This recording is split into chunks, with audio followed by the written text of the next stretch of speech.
सरकारी स्कूल के हेडमास्टर अकील अंसारी के हत्यारे 23 दिन बाद भी पुलिस की गिरफ्त से बाहर। पुलिस की कार्रवाई से नाखुश परिजनों ने डीआईजी बाबूराम से लगाया न्याय की गुहार।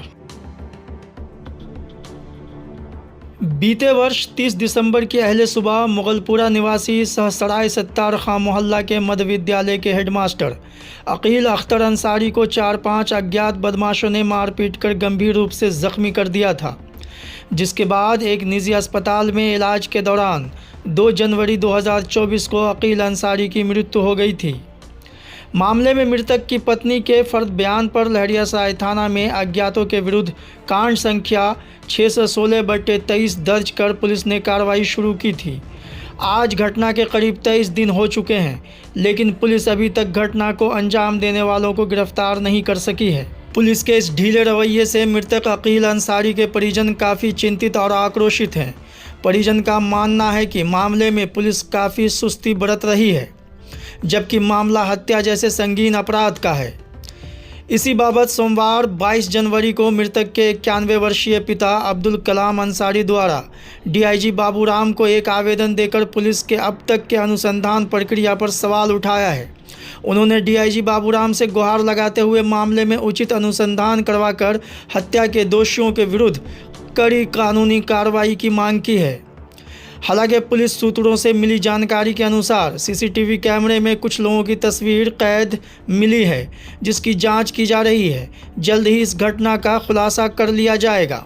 डीआईजी को आवेदन देने आए मृतक के छोटे भाई जावेद करीम ने पत्रकारों को बयान देकर क्या कुछ कहा है, आइए वो हम आपको सुनवाते हैं।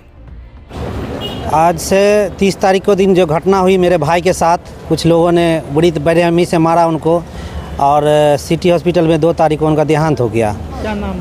अकील अख्तर अंसारी नाम था उनका।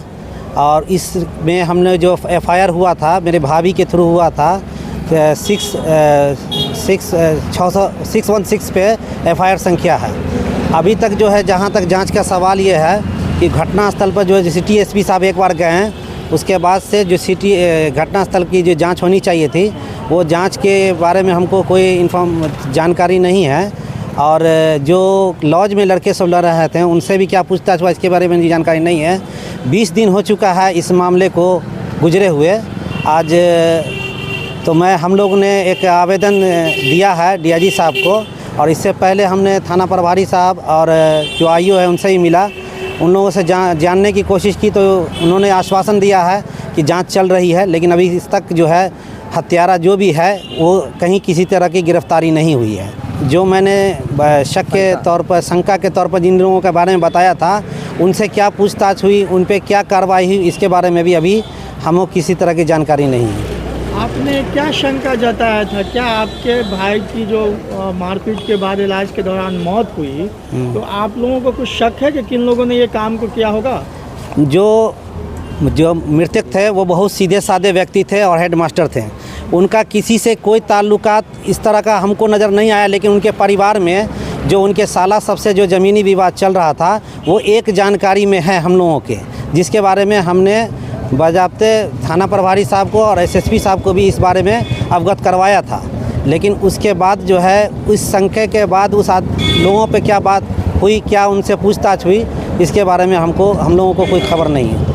हम लोग की इच्छा ये है कि मेरे भाई की जो हत्या हुई है, इस पर सघन जांच होनी चाहिए और इसमें हत्यारे को तुरंत से तुरंत गिरफ्तार करना चाहिए, क्योंकि अभी तक किसी तरह की कोई गिरफ्तारी नहीं हुई है और न किसी तरह का कोई सामने इस तरह का बात आया है जिससे ये लग रहा हो कि जांच में कोई तेज़ी हो रही है।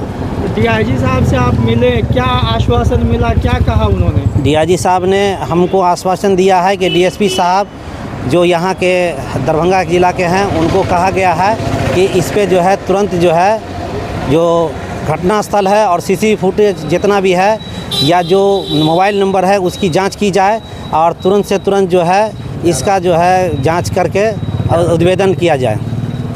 इस वीडियो को लाइक करें, हमारे चैनल को सब्सक्राइब करें और बेल आइकन जरूर प्रेस करें